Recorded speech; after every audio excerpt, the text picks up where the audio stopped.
உன் பலன் குறுகிற்று. ஆபத்து காலத்தில் நீ சோர்ந்து போவாயானால் உன் பலன் குறுகிற்று. நம்முடைய ஆவிக்குரிய வாழ்க்கையினுடைய இந்த பிரயாணம் எப்பொழுதும் ஒரே போல இருப்பதே இல்லை. பிரயாணத்தில் மேடும் உண்டு பள்ளங்களும் உண்டு அப்படின்னு பாடுறது போல ஆண்டவர் இஸ்ரவேல் ஜனங்களை வனாந்தரத்தில் நடத்தும் போது ஒரே சமமான வழியில் ஆண்டவருக்கு நடத்த முடியும். வெறும் அற்புதத்தையே காண்பித்து ஆண்டவரால் கண்டிப்பாக நடத்த முடியும்.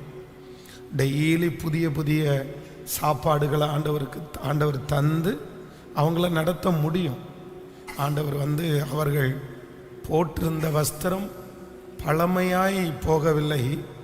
அவருடைய பாதரட்சிகள் ஆமாம் தேய்ந்து போகலை. இல்லை, அப்போது அந்த அளவுக்கு ஆண்டவர் அவங்களை நடத்த முடியுமானால் தினந்தோறும் அவங்களுக்கு புதிய புதிய பாதையை காண்பித்து புதிய புதிய ஆகாரத்தை எல்லாம் கொடுத்து ஆண்டவரால் நடத்த முடியும்.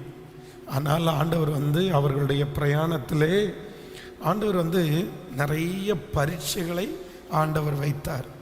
சமமாய் அவங்களுக்கு வாழ்க்கை இருக்கல. அவங்களுடைய வாழ்க்கை எப்படி இருந்துச்சுன்னா அவ்வளோதான். ஒரு நாள் நல்ல தண்ணி இருக்கும், அடுத்த நாள் தண்ணி இருக்காது.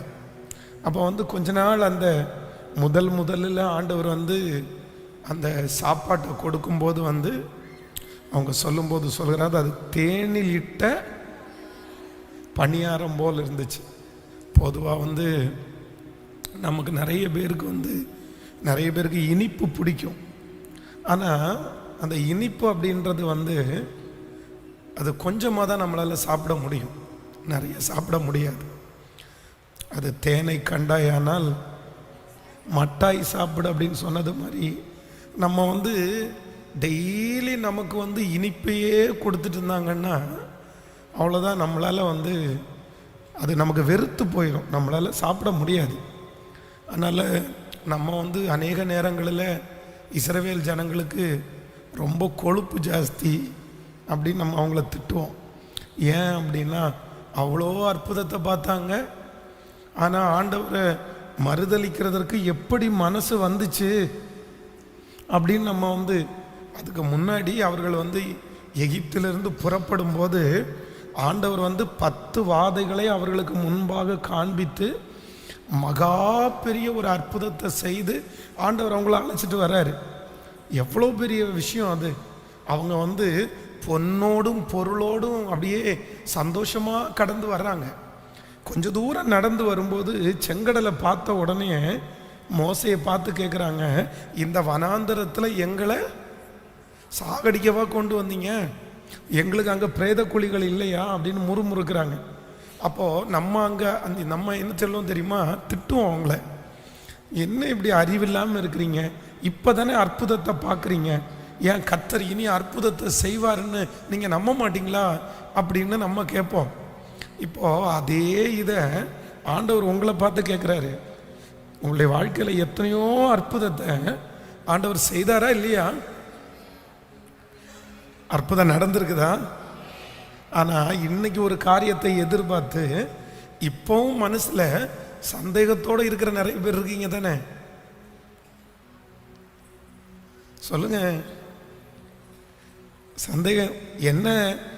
இஸ்ரவேல் ஜனங்களை போல டைரக்டாக என்ன பண்ணலை? கர்த்தரை முறுமுறுக்கலை. உங்களுடைய வாழ்க்கையில் இருக்கிற அந்த செங்கடலை பார்த்து, உங்களுடைய வாழ்க்கையில் நடக்கிற பின்னாடி துரத்திட்டு வருகிற அந்த சேனையை பார்த்து வழியே இல்லை, எந்த வழியும் தப்பிக்கிறதுக்கு இல்லை, கர்த்தர் கைவிட்டாரோ அப்படின்னு சொல்கிற மனதில் தோணுதா இல்லையா? அப்போது நம்மை சுற்றி இருக்கிற எல்லா வாசல்களும் நமக்கு அடைக்கப்படும் போது நம்மை அறியாமலே என்ன வருது அப்படின்னா ஆண்டவர் மேலே நம்பிக்கை குறையுது நிறைய பேருக்கு. அதனால இஸ்ரவேல் ஜனங்கள் அவங்க அப்படி செஞ்சதை நம்ம தப்புன்னு சொல்லிட முடியாது. அதுக்காக அவர்கள் செய்தது நியாயம் அல்ல, ஆண்டவர் அப்படி இருப்பாங்கன்னு ஆண்டவர் நினைக்கல. ஆனால் அவங்களை எப்படி நடத்தினார்னா கர்த்தர் ஒவ்வொரு நாளும் மேடு பள்ளமாய் நடத்தினார். சொகுசாய் நடத்துவதற்கு ஆண்டவரால் முடியும். ஆனால் ஆண்டவர் அப்படி நடத்தலை. எப்படி நடத்தினார் அப்படின்னா, மேடு பள்ளங்களில் நடத்தினார். அதனால நம்முடைய வாழ்க்கையிலையும் ஆண்டவர் நம்மை உருவாக்க, நம்மை பழக்குவிக்க, நம்மை பக்குவப்படுத்துவதற்கு நம்மை ஏற்ற தாழ்வுகளிலே ஆண்டவர் நம்மை நடத்துவார்.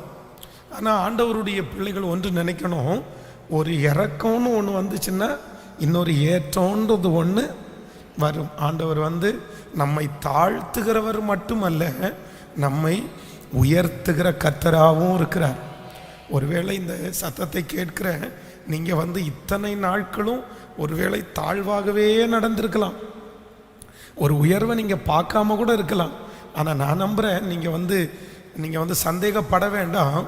ஆண்டவர் வருகிற ஆண்டில் ஆண்டவர் உங்களுக்கு ஒரு மேடை, கர்த்தர் உங்களுக்கு உயரமான ஒரு இடத்தை ஆண்டவர் வைத்திருக்கிறார் அப்படின்னு நான் நம்புகிறேன். நிச்சயமாய் உங்களுடைய கண்கள் ஒரு நாள் மேன்மையானவைகளை காணும், நம்முடைய கண்களே காணும். ஆண்டவர் நம்முடைய கண்கள் காண அந்த அற்புதத்தை நமக்காக கர்த்தர் செய்ய போகிறார்.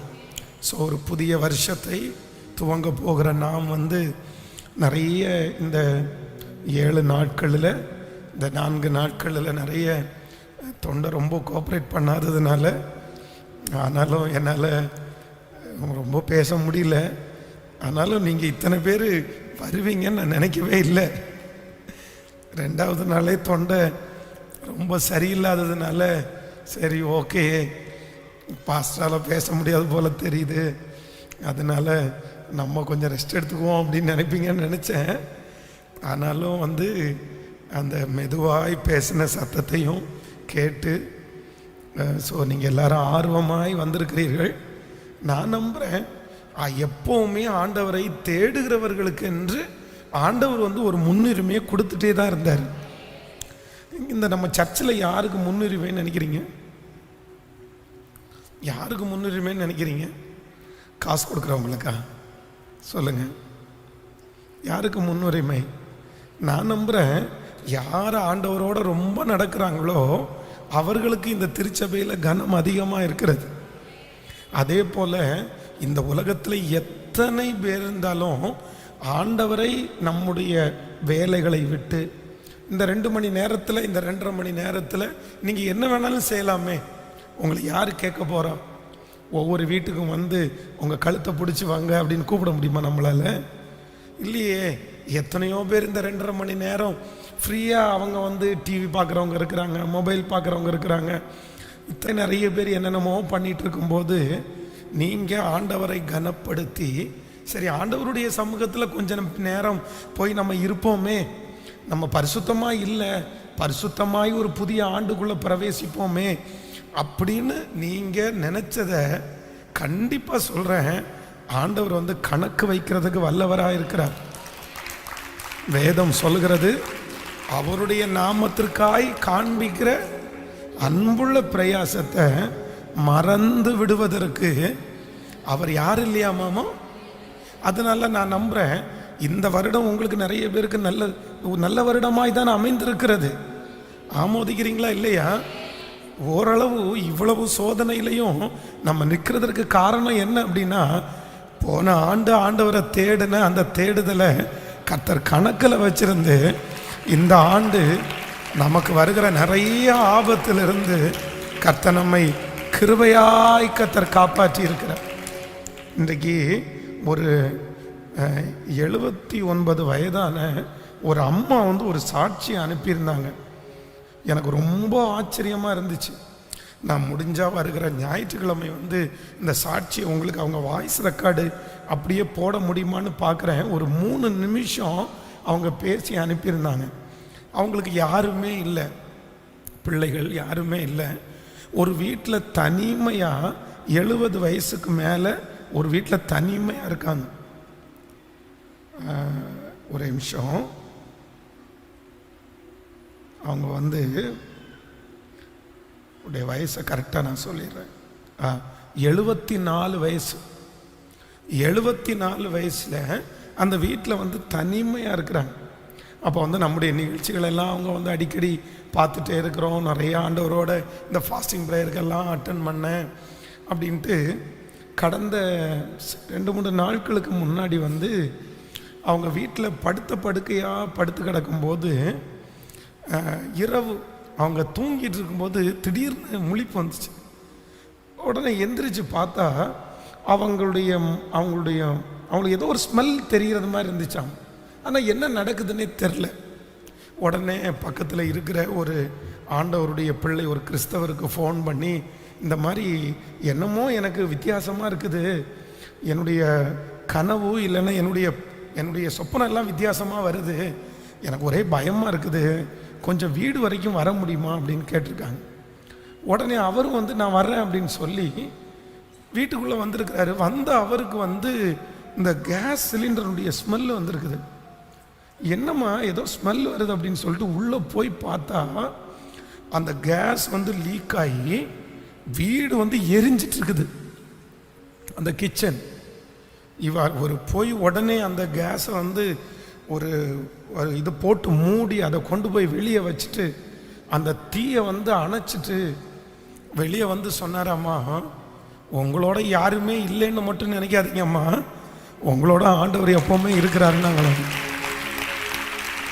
ஸோ அப்போ வந்து அவங்க சொல்லியிருந்தாங்க, பாஸ்டர் இதை சொல்லுங்கள், என்ன மாதிரி தனிமையில் யார் இருக்கிறாங்களோ அவங்களுக்கு சொல்லுங்கள், அவங்க தனிமையில் இல்லை, அவங்கள பாதுகாக்கிறதற்கு கர்த்தர் அவர்களோடு இருக்கிறார்.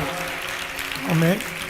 அதனால நான் நம்புகிறேன், ஆண்டவருக்காக பண்ணுகிற சின்ன சின்ன பிரயாசத்தை கூட ஆண்டவர் என்ன பண்ண மாட்டாருன்னா கண்டிப்பாக மறக்கவே மாட்டார்.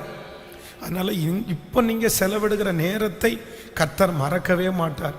எனக்கு வந்து ரொம்ப ஆச்சரியமாக இருக்கிறது என்ன அப்படின்னா, இந்த ரூத்தின் சரித்திரத்தை எடுத்து வாசித்திருப்பீர்களே ஆனால், அந்த ரூத் வந்து ஒரு நல்ல பொண்ணு, பொதுவாக நல்ல பொண்ணு, தன்னுடைய வாழ வேண்டிய வயசில் தன்னுடைய கணவனாரை ஒரு குழந்தை கூட பிறக்கிறதுக்கு முன்னாடி இழந்துட்டாங்க.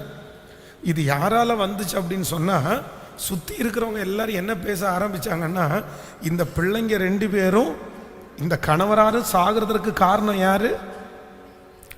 அவங்க மாமியார். ஏன் அப்படின்னா, ஊரில் பொதுவாக வந்து ஒரு ஆம்பளை துணை நம்மளை விட்டு போனாலேயே உடனே அந்த பெண்ணை வந்து ரொம்ப குறைவாய் பேசுறது வழக்கம். அப்போது அந்த வீட்டில் ஆண் பிள்ளைகளே எல்லாரும் இறந்து போன உடனே ரொம்ப பேசியிருப்பாங்க. இந்த அம்மாவுடைய திமிருத்தனத்தினால்தான் வந்துச்சுங்க, இது வந்த உடனே பாருங்க கணவனாரை சாக கொடுத்துச்சு, பிள்ளைகளும் செத்து போயிட்டாங்க. அப்போ எல்லாருமே அந்த தாயாரை குற்றவாளியாக பார்த்துட்டு இருக்கும்போது இந்த ரூத்துக்கு இந்த மனுஷிக்கு மட்டும் என்ன பண்ண முடியலன்னா அப்படி பார்க்க தோணலை. சரி, ஆனால் இந்த மாமியார் என்ன சொல்கிறாங்கன்னா, என் மக்களே, ஏன்னா அவங்க ரொம்ப நல்ல மாமியாராக இருந்திருக்காங்க, இல்லைன்னா கண்டிப்பாக 2 பேரும் கட்டிப்பிடிச்சி என்ன பண்ண மாட்டாங்க, அழமாட்டாங்க. 2 பேரும் உங்கள் கூட வரோன்னு சொல்கிறாங்க அப்படின்னு சொன்னால், இந்த மாமியார் வந்து ரொம்ப நல்ல மாமியார். இந்த மாமியார் நல்ல மாமியார்ன்றது எதில் தெரியுது அப்படின்னு சொன்னால், நீங்கள் போங்க உங்கள் அப்பா வீட்டுக்கு போய் நீ ஒரு கல்யாணம் பண்ணி நல்லா என்ன பண்ணுங்க, வாழுங்க, நீங்கள் வாழ்கிறத விரும்புகிறாங்கன்னாலே ஒரு நல்ல மாமியார் தான். அப்போது ஆனால் இந்த ரூத்துக்கு என்ன அப்படின்னு சொன்னால், நமக்கு இன்னொரு கல்யாணம் ஆகாட்டி கூட பரவாயில்ல, இந்த அம்மாவுக்கு உதவியாக நம்ம என்ன பண்ணலாம், எப்படி அப்படி ஒப்பு கொடுக்க முடியும்? தன்னுடைய வாழ்க்கை முழுவதுமாக இன்னொரு நபருக்காக தன்னுடைய வாழ்க்கையை அர்ப்பணிக்க முடியுமா? கண்டிப்பாக முடியாது. ஆனால் அதில் ஒரு வார்த்தை சொல்கிறாங்க, உம்முடைய நீர் தங்கும் இடத்தில் நானும் தங்குவேன். ஒரே ஒரு வேர்டு தான், உம்முடைய தேவன் என்னுடைய தேவன். அப்படின்னா 2 பிள்ளைகளை இழந்துட்டாங்க, கணவனாரை இழந்துட்டாங்க, ஆனால் 2 ஆத்துமாக்களை அந்த ஊரில் அவங்க ஆதாயப்படுத்திட்டாங்க. ஒருவேளை ஓர்பால் வந்து அவங்க ஊருக்கு போனதுக்கு பிற்பாடு ஓர்பாலுடைய சரித்திரம் எழுதப்படாமல் இருக்கலாம்.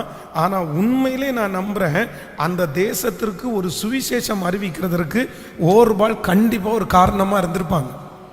ஏன் அப்படின்னா, இந்த மாமியாரிடத்துலேருந்து எதை கற்றுக்கிட்டாங்களோ இல்லையோ, இயேசுவை நல்லாவே ஆண்டவரை பற்றி என்ன பண்ணிட்டாங்க, கற்றுக்கிட்டாங்க. இந்த ஒரே ஒரு வேர்டுக்காக எவ்வளவு கஷ்டப்பட்டாலும் பரவாயில்ல, நான் உங்கள் கூட வர்றேன், உங்களோட இருந்த நாட்கள் எனக்கு ரொம்ப நல்லா இருந்துச்சு, நீங்கள் சொன்ன ஆண்டவர் எனக்கு ரொம்ப பிடிச்சிருச்சு, அந்த ஆண்டவரை பற்றி பிடித்த அந்த ஒரு காரணத்திற்காக ஆண்டவர் அந்த மகளை அந்த தேசத்திலேயே அதிகாரியாக மாற்றினாரா இல்லையா? அதனால நான் என்ன நம்புகிறேன் அப்படின்னு சொன்னால், இன்னைக்கு 14ஆம் தேதி ஆகிறது. இனி இந்த கூட்டம் இந்த வாரத்தோடு முடியுது. நாளையிலேருந்து 2 நாட்கள் நான் பாஸ்டம்மாவை நடத்த சொல்லியிருக்கிறேன். சாயந்தரம் வந்து நாளைக்கு 2 நாட்கள் பாஸ்டம்மா நடத்துவாங்க ப்ரேயர். ஸோ இந்த ப்ரேயர் முடிஞ்சதற்கு பிற்பாடும் தயவுசெய்து என்ன பண்ணுங்க அப்படின்னு சொன்னால், டெய்லி ஆன்லைனில் இருக்கிறவங்க முடிஞ்சால் பக்கத்தில் இருக்கிற திருச்சபைகளுக்கு போங்க. நீங்கள் டெய்லி சாயந்தரம் இனி ஒரு 15 நாள் மட்டும்தான், 15 நாள் ஒரு சின்ன பொருத்தனை மட்டும் எடுத்து நியூ இயர் சர்வீஸுக்குள்ளே என்ட்ராகிறதுக்கு முன்னாடி டெய்லி சாயந்தரம் ஒரு 2.5 மணி நேரம் நான் இங்கே ஸ்பெண்ட் பண்ணுவேன் அப்படின்னு வாங்க. முடிஞ்ச வரைக்கும் நான் இருப்பேன். பட் உங்களுக்காக ஜெபம் பண்ணுற அளவுக்கு எனக்கு தொண்டையில் ஆண்டவர் பலன் தரணும். நான் ஜெபம் பண்ணிகிட்டே இருக்கிறேன். ஆனால் நான் இங்கே இருப்பேன். நீங்கள் வந்து அங்கங்கா போய் உட்காந்து முழங்கால் படிக்கிட்டு நீங்கள் ஆண்டவரிடத்தில், ஆண்டவரே ஒரு புதிய வருஷத்துக்குள்ளே ஒரு 15 நாளாவது நம்ம ஒரு ஸ்பெண்ட் பண்ணுங்க. அப்படி நிச்சயமாக சொல்கிறேன், ஒரு வித்தியாசத்தை நீங்கள் பார்ப்பீங்கன்னு நான் நம்புகிறேன். ஆமென். நிச்சயமாக நீங்கள் பார்ப்பீங்க. நான் வந்து இந்த வருடம் துவங்கும் போது வந்து உண்மையிலேயே ரொம்ப வருத்தத்தோடு துவங்கின வருடம் இந்த வருடம். எப்படின்னா, நீங்கள் நியூ இயர் சர்வீஸுக்கு பார்த்தீங்க அப்படின்னு சொன்னால் எல்லாம் அலங்கோலமாக இருந்துச்சு. எப்படி இதை திருப்பி சரி பண்ணி எடுக்க போகிறோம் அப்படின்னே தெரியல. நியூ இயர் சர்வீஸுக்கு அங்கே கொஞ்சம் பேர் உட்காந்துருந்தாங்க, அது மேடாக இருந்துச்சு, இது மண்ணாக இருந்துச்சு. அப்போது என்ன பண்ணுவோம், எப்படி பண்ணுவோம், இந்த வருஷம் எப்படி கடனை முடிக்க போகிறோம் அப்படின்னா, ஒரு பெரிய கடன் சும்மா மாதம் 10 லட்சம் ரூபாய் வந்து கட்டணும்னு சொன்னோம். எப்படி கட்டுவோன்னே தெரில. அதுக்கடையில் இந்த வேலையும் வந்துருச்சு. ஆனால் ஆண்டவருடைய ஒரு பெரிய தயவு என்ன தெரியுமா, அந்த 10 லட்சம் கட்டணும்னு சொன்னாங்கல்ல, திடீர்னு அவங்க நம்முடைய நெருக்கத்தை பார்த்து சொன்னாங்க, சரி நீங்கள் ஒரு 5 லட்சம் மட்டும் கட்டுங்க மாதம் மாதம் அப்படின்னாங்க.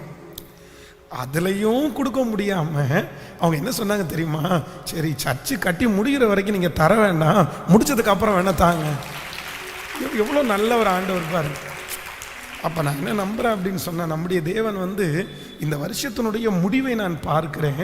அப்போது அந்த 1ஆம் தேதியில் அந்த முடிகிறதுக்கு முன்னாடி அந்த 3 நாள் ஜெபம் வைக்கும்போது நான் அப்படி தான் ஆண்டவரிடத்தில் சொன்னேன், ஆண்டவரே ஒன்றுமே இல்லை, நெக்ஸ்ட் இயர் எப்படி இருக்குமோ அப்படின்னு பல பேருடைய மனசில் கற்பனை இருந்தாலும் என் மனசில் இதை எப்படி தாண்ட போகிறேன்னே தெரியல அப்படின்னு ஜெபம் பண்ணோம். ஆனால் இந்த வருடத்தை கர்த்தருடைய தயவாய், ஒரு குறைவாய் அல்ல, அற்புதமாய் கர்த்தர் தாண்ட பண்ணினார். ஆமென். இது வந்து செஞ்சு முடிச்சது மட்டும் இல்லை, நம்ம வந்து இந்த முழு கோயம்புத்தூர் பட்டணத்திற்காக ஒரு 12 hours ஃபாஸ்டிங் ப்ரேயர் வச்சோம் பாருங்களேன். அவ்வளவு செலவு பண்ணி கூட வச்சோம் பாருங்களேன். ஸோ அதெல்லாம் ஆண்டவர் எவ்வளோ பெரிய தயவாக இருந்தார். இந்த வருடம் எல்லா வருடத்தை விட ஜெபம் அதிகமாய் நம்முடைய திருச்சபையில் நடந்திருக்கிறது. நம்ம எல்லாரும் சேர்ந்து ஊழியம் செய்கிறதற்கு இந்த வருடத்தில் ஆண்டவர் ஒரு பெரிய ஆப்பர்ச்சுனிட்டியை ஆண்டவர் தந்திருக்கிறார். நல்ல ஒற்றுமையை கற்று தந்திருக்கிறார். அப்போ ஆண்டவருக்கு நன்றி செலுத்துகிறேன். அப்போது இந்த வருஷத்தினுடைய கடைசியில் கொஞ்சம் என்ன பண்ணுங்க அப்படின்னு சொன்னால், ஆண்டவருடைய சமூகத்தில் இந்த வாரம் முடிஞ்சதற்கு பிற்பாடும் இந்த நியூ இயர் வரைக்கும் உங்கள் எல்லாரையும் நான் அன்போடு நான் அழைக்கிறேன். ஒரு 2.5 மணி நேரம் முடிஞ்சால் ஒரு 6:30க்கு வாங்க, இல்லைன்னா ஒரு 7 மணிக்கு வாங்க. வந்து இங்கே உட்காந்துட்டு ஒரு சின்ன மைல்டாக ஒரு சாங் மட்டும் அப்படியே போட்டுட்டு இருக்கிறோம். நாங்கள் ஒரு வர்ஷிப் சாங் அப்படியே நீங்கள் உங்கள் ஒவ்வொரு இடத்துலையும் போய் உட்காந்து, நமக்கு நல்ல விசாலமான இடத்த கற்று தந்திருக்கிறாரு. ஒருவேளை சர்ச்சில் உட்காந்து ஜெபம் பண்ணுறதுக்கு உங்களுக்கு ரொம்ப டிஸ்டர்பன்ஸாக இருக்குன்னா, காரெல்லாம் ஒரு ஓரத்தில் அப்படியே விட்டுட்டு இங்கே இருக்கு பாருங்களேன், அந்த கல் போட்டிருக்கு பாருங்களேன், அந்த இடத்துல நடந்து நீங்கள் ஜெபம் பண்ணுங்க. ஒரு 15-20 பேர் அந்த இடத்துல நடந்து ஜெபம் பண்ணால் அவ்வளோ நல்லா இருக்கும் நான் நம்புகிறேன். அதனால் எல்லாரும் நீங்கள் வந்து இந்த வருடம் முடிகிற வரைக்கும் கொஞ்சம் ஆயத்தமாகும். ஒன்றும் கேட்காதீங்க, எனக்கு அப்படி நடக்கணும் இப்படி நடக்கணும், எதுவுமே கேட்க வேண்டாம். ஆண்டவரே நெக்ஸ்ட் இயர் என்னை கொண்டு நீர் என்ன செய்ய சித்தமாக இருக்கிறீர், நீர் என்ன செய்ய விரும்புகிறீர், ஒன்று என் கூட நீங்கள் வந்தால் போதும் ஆண்டவரே, வேற ஒன்றும் எனக்கு கேட்கல. கவனிங்கள், நம்ம எல்லாரும் யாருடைய ஜெபத்தை ரொம்ப நல்லா நினைப்போம் அப்படின்னு சொன்னால், சாலோமோனுடைய ஜெபத்தை பெரிய நல்ல ஜெபமாக நினைப்போம். ஆனால் உண்மையிலேயே ஆண்டவருடைய இருதயத்தை கவர்ந்து கொண்ட ஜெபம் என்ன ஜெபம்? சாலோமோனுடைய ஜெபம்.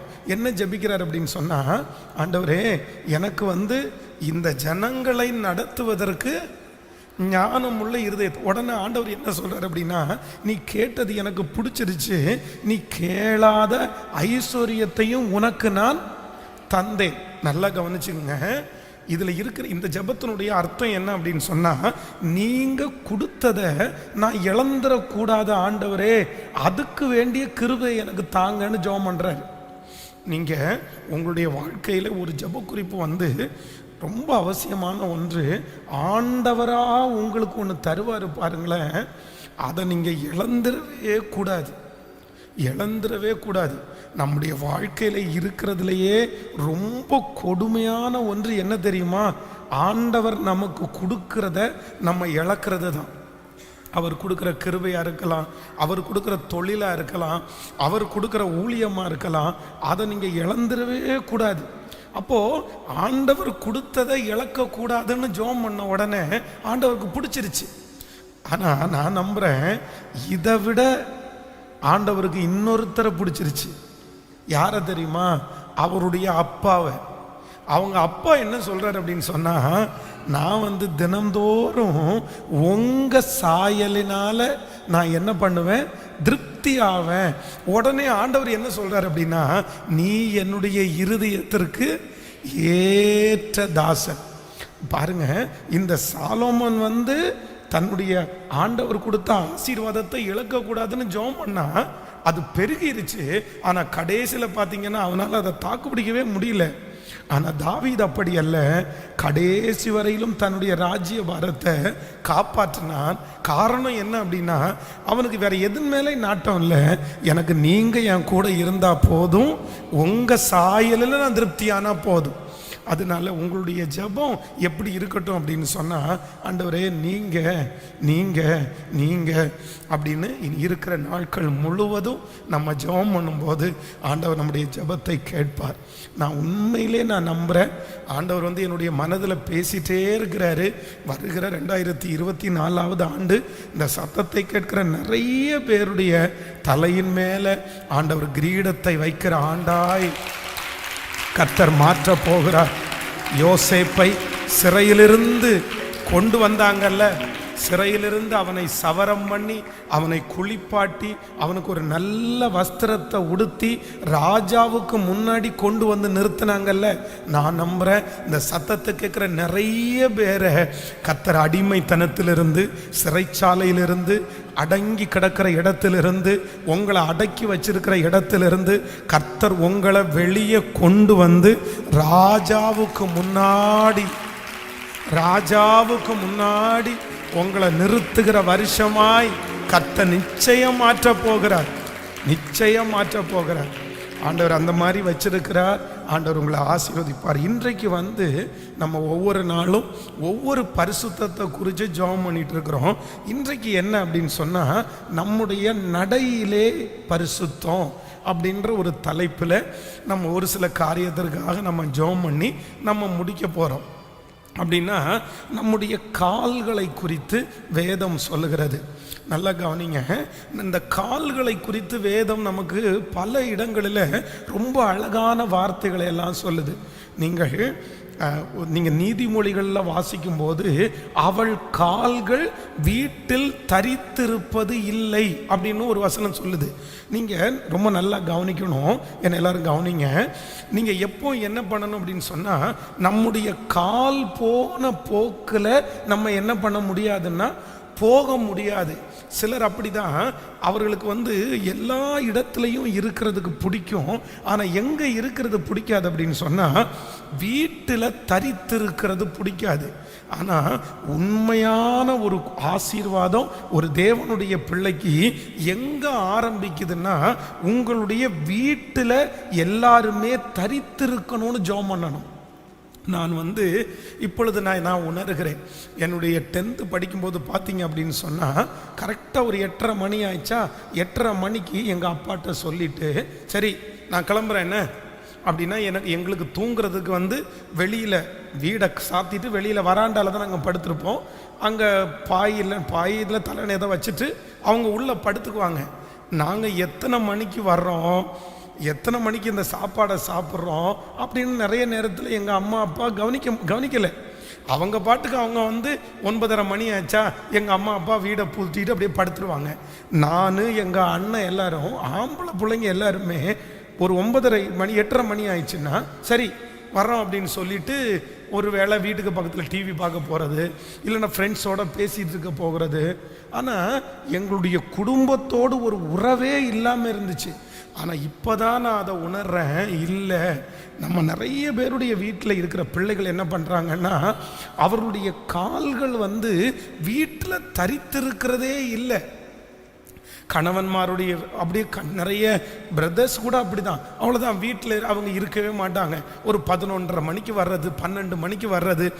நைட் ஆனால் இவங்க இப்படி பண்ணுறாங்களா, காலையில் ஆனால் சில சிஸ்டர்ஸ் என்ன பண்ணுவாங்க தெரியுமா, அவங்க வீட்டிலையே இருக்க மாட்டாங்க, அப்படியே பக்கத்து வீட்டுக்கு போய் உட்கார்றது, சொந்தக்காரங்க வீட்டுக்கு போய் உட்கார்றது இப்படி. ஆனால் ஒன்று நீங்கள் நினைத்து கொள்ளுங்கள், முதலாவதாக நம்முடைய கால்களுக்காக ஜெபிக்கும் போது என்ன ஜெபிக்கணும்னா, ஆண்டவரே என்னுடைய கால்கள் வீட்டில் என்ன பண்ணணும், சத்தமா சொல்லுங்க, நாம் வீட்டில் உட்காரணும் ஆண்டவரே, நாம் வீட்டில் இருக்கணும் ஆண்டவரே அப்படின்னு.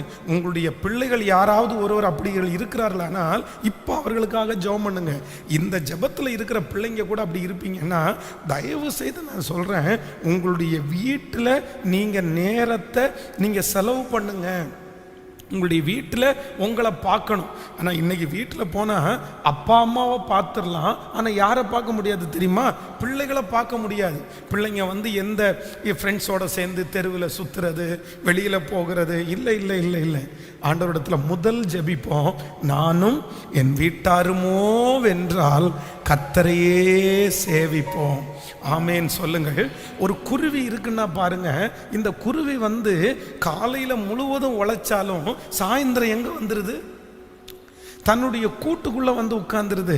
நீங்க ஆண்டவர் படைத்த எல்லா ஜீவராசிகளையும் பார்க்கும்போது எல்லாமே அந்த சாயந்தரமான எங்க வந்துருது, தன்னுடைய கூட்டுக்குள்ள தன்னுடைய வீட்டில் அழகா அடைக்கலமா இருக்குது. ஆனால் நம்முடைய குடும்பத்திற்கு அது ரொம்ப தூரமாக இருக்கிறது. ஆனால் இரவு வேலை செய்கிறவங்களுக்கு எல்லாருக்கும் ரொம்ப கஷ்டம்தான். ஆனால் நம்ம ஜெபம் பண்ணுவோம், இன்றைக்கு உங்களுடைய வீட்டில் ஏதாவது பிள்ளைகள் பாஸ்டர் வீட்டோடையே இருக்கிறது இல்லை இப்படி நீங்கள் திட்டம் எல்லாம் வேண்டாம், நம்ம ஜெபம் பண்ணுவோம், ஆண்டவர் கண்டிப்பாக நம்முடைய வீட்டை அப்படிப்பட்ட ஒரு வீடாய் கர்த்தர் மாற்றுவாராக. ஆமேன் சொல்லுங்கள். அது வெறும் வீடு மட்டுமல்ல, இங்கே சர்ச்சையும் குறிக்குதுன்னு வைங்களேன், இது தேவனுடைய வீடு. அப்போ ஒரு தேவனுடைய பிள்ளை ஒரு வீட்டில் தரித்திருக்க வேண்டிய அவசியம் உண்டு. இந்த நடையை குறித்தெல்லாம் நாம் தியானிக்கும் போது ரொம்ப ஒரு பேதுருவில் எனக்கு ரொம்ப அதிகமாய் பிடித்த ஒரு வசனம் வாசிக்கலாம். நீங்கள் 1 பேதுரு 3ஆம் அதிகாரத்தை எடுக்கலாமா? 1 பேதுரு 3ஆம் அதிகாரம் 1வது 2வது வசனத்தை வாசிக்கலாம். 1 பேதுரு 3ஆம் அதிகாரம் 1வது 2வது வசனம். அந்தபடியே மனைவிகளே உங்கள் சொந்த புருஷருக்கு கீழ்ப்படிந்திருங்கள், அப்பொழுது அவர்களில் யாராவது திருவசனத்திற்கு கீழ்ப்படியாதவர்களாய் இருந்தால் பக்தியோடு கூடிய உங்கள் கற்புள்ள நடக்கையை அவர்கள் பார்த்து போதனையின்றி மனைவிகளின் நடக்கையினாலே ஆயத்தப்படுத்தி கொள்ளப்படுவார்கள். ஆமேன் சொல்லுங்கள். கைகளை உயர்த்தி ஒரு ஹல்லேலூயா சொல்லலாம். நல்லா நினச்சிக்குங்க. சில நேரத்தில் நம்ம என்ன நினைக்கிறோம் அப்படின்னு சொன்னால், யார் என்ன நினச்சா என்ன, நான் இப்படி தான் நடப்பேன், நான் இப்படி தான் இருப்பேன். ஒரு காலத்தில் எல்லாம் ஒரு காலத்தில் ஒரு பல வருடங்களுக்கு முன்பாக சில இடங்களிலே வேலைக்காக போகிற இடத்துல நம்ம ரெஸ்யூம் எல்லாம் ஒன்றும் கொண்டு போக வேண்டிய அவசியம் இல்லை. முன் காலத்துல எல்லாம் ஒருத்தங்க கிறிஸ்தவங்களா அப்படின்னு கேட்டாங்க அப்படின்னு சொன்னா, அவர்கள் கிறிஸ்தவர்களா இருப்பார்களே ஆனால் கண்டிப்பா அவர்களுக்கு வேலை கொடுத்துருவாங்க, அவங்களுக்கு வேலை கிடைச்சிடும். ஏன் அப்படின்னு சொன்னா, இந்த உலகத்துல இருக்கிற மனுஷங்களுக்கு ஒரு நம்பிக்கை இருந்துச்சு, கிறிஸ்தவங்கன்னா என்ன சொல்ல மாட்டாங்க, பொய் சொல்ல மாட்டாங்க, கிறிஸ்தவங்கன்னா திருட மாட்டாங்க, கிறிஸ்தவங்கன்னா கெட்ட வார்த்தை பேச மாட்டாங்க, அவங்கள நம்பி எதை வேணுனாலும் நம்ம ஒப்படைக்கலாம் அப்படின்ற ஒரு சூழ்நிலை இருந்துருச்சு. ஆனால் இன்றைக்கு காலப்போக்கில் நிறைய என்ன பண்ணிருச்சுன்னா, நிறைய பேர் பண்ணின தவறுனால நீ எல்லாம் ஒரு கிறிஸ்தவனா, நீ எல்லாம் ஒரு கிறிஸ்தவனா அப்படின்ற அளவிற்கு உலகத்தில் இருக்கிறவங்களுக்கும் கிறிஸ்தவங்களுக்கும் வித்தியாசமே தெரியாம நிறைய பேர் இன்னைக்கு கிறிஸ்தவர்களை ஏற்றுக்கொள்ள முடியாத அளவுக்கு வந்துட்டாங்க. ஆனா இன்றைக்கு நம்ம ஒரு பரிசுத்தத்திற்காக ஜெபிக்கணும். ஆண்டவரே, என்னுடைய நடக்கையினால நான் ரட்சிக்கப்படாத ஜனங்களை கூட ஆதாயப்படுத்தக்கூடிய ஒரு கிருபையை எனக்கு தாங்க ஆண்டவரேன்னு நீங்க கேட்கணும். சில மனைவிகளை குறித்து தான் இங்கே சொல்லப்படுது. என்ன அப்படின்னு சொன்னா, உங்களுடைய கணவனார் ரட்சிக்க அந்தபடியே மனைவிகள் உங்கள் சொந்த புருஷருக்கு கீழ்ப்படிந்திருங்கள். அப்பொழுது உங்களில் யாராவது திருவசனத்திற்கு கீழ்ப்படியாதவர்களா இருந்தால் பக்தியோடு கூடிய உங்களுடைய கற்புள்ள நடக்கையை அவர்கள் பார்த்து போதனையின்றி மனைவிகளின் நடக்கையினாலே ஆயத்தப்படுத்தி கொள்ளப்படுவார்கள். ஹல்லேலூயா. கையை உயர்த்தி ஒரு ஹல்லேலூயா சொல்லலாம்.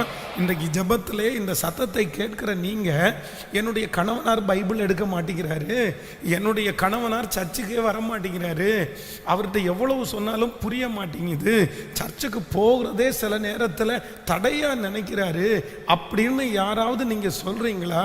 நான் நம்புறேன் ஆண்டவர் என்ன சொல்றார் அப்படின்னா, அவர்களுக்கு முன்பாக நீங்கள் நடக்கிற அந்த நடக்கையினால நீங்க உபதேசமே பண்ண வேண்டாமா, நீங்க ஆண்டவரை பற்றி சொல்லவே வேண்டாமா, நீங்க பைபிளை பற்றி சொல்ல வேண்டியது இல்லை. உங்களுடைய பக்தி உள்ள நடக்கையை பார்த்து கண்டிப்பா அவர்கள் கர்த்தரை தேடி வருவார்கள் என்று வேதம் சொல்லுகிறது. உங்களை நான் குற்றப்படுத்தலை, ஆனால் இது ரொம்ப கடினமான ஒன்றுன்னு எனக்கு தெரியும். எதை கேட்டாலும் நம்ம கேட்டுட்டு இருக்க முடியாதுல்ல, எதை சொன்னாலும் நம்ம சகிச்சுட்டு இருக்க முடியாதுல்ல. ஆனால் ஆண்டவர் ஒரு நல்ல வழியை சொல்றாரு. கணவன்மாரை ஆதாயப்படுத்துவதற்கு, ரட்சிக்கப்படாத கணவனாரை ஆயத்தப்படுத்துவதற்கு நீங்க ஒண்ணுமே பண்ண வேண்டாமாமா, நீங்க பக்தியா நடந்தா மட்டும் போதுமாமா. கண்டிப்பாக உங்களுடைய பக்தியை பார்த்து அவர்கள் ஆண்டவரை தேடுவார்கள். மனைவியா இருக்கிற ஒவ்வொரு சகோதரிகளுக்கும் ஒன்று சொல்லுகிறேன், உண்மையாகவே இன்னைக்கு இருக்கிற காலத்துல உங்களுடைய கணவனாருக்கு ஒரே ஒரு குவாலிட்டி இருந்தா போதும். உங்களுடைய கணவனார் ரட்சிக்கப்பட்டவராக இருந்தா உங்களுக்கு வேற எந்த குவாலிட்டியும் தேவையில்லை. ஒரே ஒரு குவாலிட்டி, நீங்க நல்ல ஜெபம் பண்ணி நல்ல பைபிள் வாசிச்சு நீங்க பைபிள் சொல்லுகிறது படி நடந்துட்டீங்க அப்படின்னு சொன்னா, நான் நம்புறேன் உங்களுடைய கணவனார் உங்களுக்கு கீழ்ப்படுகிற அளவுக்கு வந்துருவாங்க.